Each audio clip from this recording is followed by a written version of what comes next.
তার ওই কথাটাকে খণ্ডন করার জন্যে আমি একটা পাল্টা এই আপত্তিটা দেখাচ্ছি, আত্মহত্যার প্রসঙ্গটা তুললাম যে কই এই কথাটা শাস্ত্রে তো মিথ্যা হয়ে যাচ্ছে। মানুষ তো নিজেকে ঘৃণা করে, নিজেকে শেষ করে দেয়, এটা করে। তাহলে কোথায় আত্মা প্রিয় রইল, কোথায় সদা সর্বদা যে আমি বলছি যে নিজে মানুষ এমন কোনো সময় নেই যখন সে নিজেকে ভালোবাসে না, এই কথাটা খাটছে কই এক্ষেত্রে? এই প্রশ্নটা, এই অবজেকশনটা দিলাম, এর পাল্টাটা কি হবে অ্যান্সারটা? যখন অবিদ্যা প্রবেশ করে তখন অবিদ্যা সবসময়ই প্রবেশ করে আছে। অবিদ্যার মধ্যেই অবিদ্যাকে এখন প্রবেশ করে নেই। আমাদের মধ্যে তো অপ্রবেশ। সবসময় আনন্দে নিজেরা রয়েছে, সবসময় প্রিয়তে যখন রয়েছে, সেটা তো একটা আরে এসবগুলো থাকা সত্ত্বেও অস্থিভাতি প্রিয়টা সবসময় কাজ করছে। এইগুলো সব আছেই, এগুলো থাকবে। সবসময় যদি প্রিয়টা থাকে তাহলে তো এই ঘটনাগুলো ঘটবে না। সেইটাই তো প্রশ্ন। আর তার মানে কেন ঘটছে? তুমি দুধটা রেখেছো, দুধটা তার সঙ্গে ছানাটা কখন হয়ে যাচ্ছে? যখন বিক্রিয়া হচ্ছে, যখন বিক্রিয়া হচ্ছে তখন তো দুধ থেকে ছানাটা হয়ে যাচ্ছে। তাহলে দুধটাই যে থাকবে।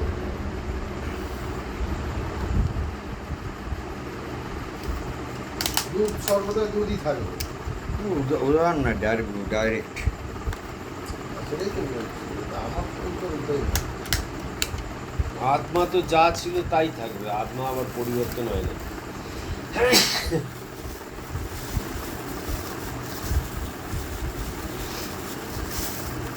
অচল অটল স্থানুবৎ এক। কিন্তু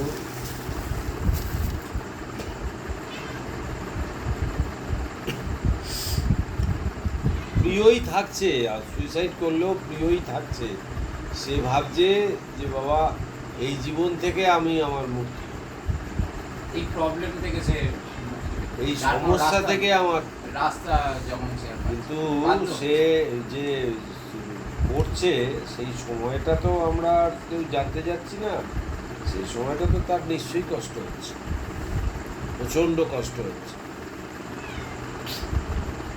তাহলে সেই জন্যই তো বললাম, তাহলে যে সবসময় যে নিজেকে ভালোবাসি, কারণ যেহেতু আত্মা প্রিয়, যেটা যাজ্ঞবল্ক্য বলছে, হ্যাঁ, অস্থি ভাতি প্রিয়, এই প্রিয় জায়গাটাকে কন্ট্রাডিক্ট করছে না? হ্যাঁ, আপাত দৃষ্টিতে তো করছে, যতক্ষণ না আপনার সলিউশন পাচ্ছে। শুনুন, সলিউশনটা খুব ইজি। সুইসাইড যে করে, যেটাকে হত্যা করে, সেটা শরীরকে আর যেটা প্রিয়, যার কথা বলা হচ্ছে, এই দুটো এক জিনিস নয়। সুইসাইড আত্মা করে না, আত্মাকে মারাও যায় না, আত্মা মরে না। সুইসাইড করছে যে, সেটা হচ্ছে সাইকো ফিজিক্যাল এন্টিটি, মন শরীরওয়ালা একটি পার্সন, একটা ব্যক্তি, একটা ইন্ডিভিজুয়াল, একটা জীব, মানুষ, রামসঙ্গে যদুমধু। সেটা হচ্ছে এই যে ঘৃণাটা করছে কাকে? হয়তো তার দেহকে, হয়তো তার মনকে, হয়তো তার চিন্তা ভাবনাকে। ঘৃণাটা করছে কোনটাকে? তার দেহ, তার বডিকে, যে আমি এত সুন্দর ছিলাম, ফর্সা ছিলাম। কে ঘৃণা করছে? ওই জীব, যেটা দেহ মন ওয়ালা, এই যে পার্সন, যে পার্সনটা করছে, সে যে ঘৃণা করছে, তার মানে সে তো ক্রিয়া করছে। তো ওইটাই তো বললাম, বুদ্ধি তো একটা আসছে। ওই তো বললাম সাইকো ফিজিক্যাল, মন শরীরওয়ালা, মন শরীর বিশিষ্ট যে মানুষ, এর মানুষেরই কথা হচ্ছে, মন শরীরওয়ালা যে ব্যক্তি, তার মানে ওই ব্যক্তি একটা আলাদা, সে ওই ব্যক্তি আলাদা একটা। সে ঘৃণা করছে। কাকে ঘৃণা করছে?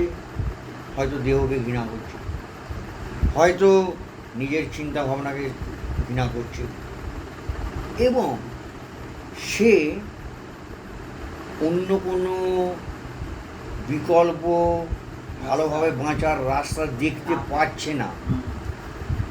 সে মনে করছে যে মরে যাওয়াটাই বাঁচার উপায়। তখনও সে বাঁচতে চায় বলেই মরছে, মরিয়া বাঁচিতে চায়। বলে মরলে বাঁচি, মরলে বাঁচি। সে মনে করে মরে গেলেই বেঁচে যাব। তখনও সে নিজেকে ভালোবাসে, ভালোবাসে বলেই সে শান্তি পাবে মনে করে তার বুদ্ধিমতো এই যন্ত্রণার হাত থেকে সে নিজেকে নিষ্কৃতি দিতে চায়। আত্মহত্যা মানে হচ্ছে দুঃখের হাত থেকে সে বেরোতে চাইছে, যদিও রংলি, ভুল রাস্তায়। আত্মহত্যা মানে হচ্ছে সে যন্ত্রণার নিষ্কৃতি চাইছে, ভাবছে এইভাবে আমি শান্তি পাবো, এইভাবে আমি আনন্দ পাবো। এই যন্ত্রণাকে সে আর টলারেট করতে পারছে না। তখন সে সামনে অন্য কিছু আর রাস্তা বিকল্প পাচ্ছে না বলে তার জ্ঞান বুদ্ধি মতো সে মনে করছে সুইচটা বাবা অফ করে দিই, সবচেয়ে ভালো। হ্যাঁ, সুইচটাই অফ করে দিই, এটাই রাস্তা। সে এইভাবে নিজের জীবনকে শেষ করে দেয়। যেটাকে শেষ করে দেয় সেটা আত্মা নয়, যে শেষ করতে চায় সে আত্মা নয়, সেটা একটা সাইকো ফিজিক্যাল এন্টিটি, যেটাকে বলা হচ্ছে কাঁচা আমি, ফলস আই।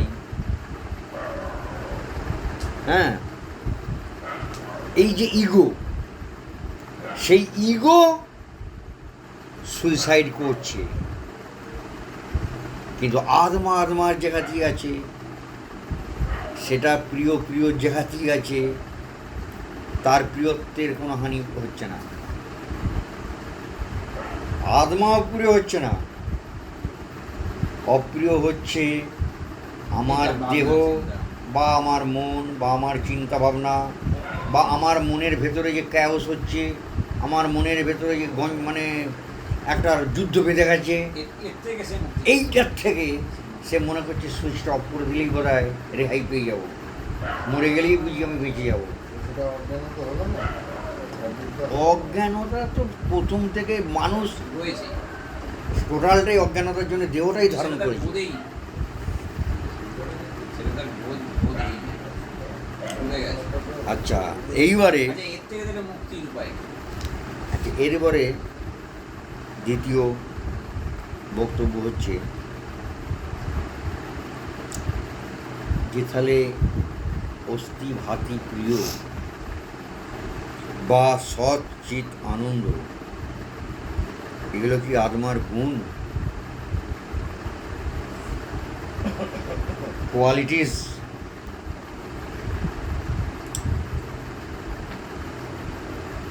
সচ্চিদানন্দ আমার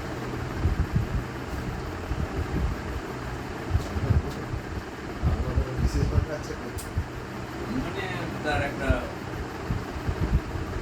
নির্গুণ, নির্গুণ গুণ। আত্মাকে ব্যক্ত করার জন্য এইগুলোকে আমরা এগুলো দিয়ে প্রকাশ করছি।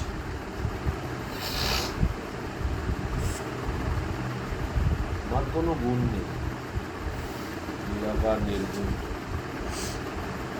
আবার নির্গুণ ও গুণময় ঠাকুরদেব স্বামীজি বলেছে,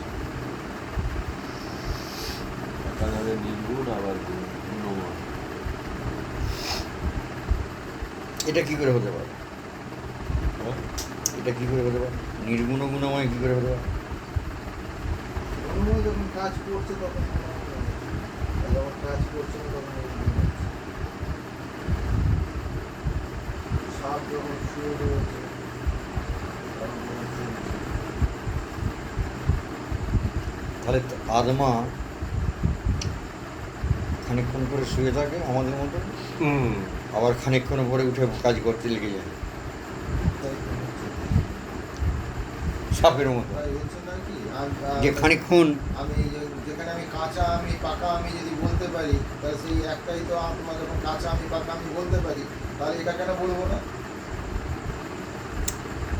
আমি নির্গুণ আর গুণময়ে যাচ্ছি। এই ব্যাপারটা তো একই। একই জিনিস কী করে নির্গুণ ও গুণময় হতে পারে? তাহলে একই জিনিস কী করে নির্গুণ ও গুণ হতে পারে? যে খানিকক্ষণ খানিকক্ষণ এইভাবে কি খানিকক্ষণ নির্গুণ, খানিকক্ষণ গুণময়, খানিকক্ষণ সাপের মতো শুয়ে আছে, খানিকক্ষণ এঁকে মেঘে চলতে শুরু করলো। আমরা খানিকক্ষণ ঘুমালাম, খানিকক্ষণ কাজ করলাম, এরকম। আপনি খানিকক্ষণ করছেন তাই। যে আত্মা 6 ঘন্টা রেস্ট রেস্ট নেয়, যদি আবার 6 ঘন্টা অ্যাক্টিভ হয়। একই আমি একটা যদি কাঁচা আমি হতে পারে, একটা পাকা আমি হতে পারে, একটা জিনিস তার কি, তাহলে মানে আমিও তো বলতে পারি তাহলে ওই একটা আমির মধ্যে অর্ধেকটা কাঁচা অর্ধেকটা পাকা। আমি তো ওইভাবে তো প্রশ্ন করতে পারি, ওইভাবে তো ঘুরিয়ে দেওয়া তো কোনো মানে হয় না। এইভাবে তো ঘুরিয়ে দেওয়া না। আমি কাঁচা আমি পাকা আমি ঠাকুরের কথা যদি বলে কাঁচা আমি পাকা আমি, তার মানে কথা কাঁচা আমি তো একটাই রয়েছে, আমিটা তো একটাই। তাহলে কাঁচা আমি পাকা আমি করতে, তার মানে আমি যে অর্ধেকটা আমি বা কাঁচা অর্ধেকটা আমি পাকা করবো। আচ্ছা আমিটা তো তাই না? অজ্ঞান প্রশ্ন। তুমি ঘুরিয়ে ফিরিয়ে যাই যাও না কেন, ওটা তো জীবাত্মা। জিনিসটা তো ওই জায়গাটাতে যাচ্ছে। আত্মাকে তো এভাবে আড়াল করা যাবে না। আবার জীবাত্মা পরমাত্মা, মানে আত্মা, তার মানে আত্মা দুটো, যখন ওই তার মানে দুটো হচ্ছে কি? আত্মা যখন কোনো আত্মা যখন স্বপ্নের ঘরে হয়ে গেল, যখন আত্মা থেকে বিচ্ছিন্ন হয়ে গেল, আমি জিজ্ঞেস করছি তখন চার আত্মা মধ্যে দুটো, পড়ে আত্মা দুটো কি একটা?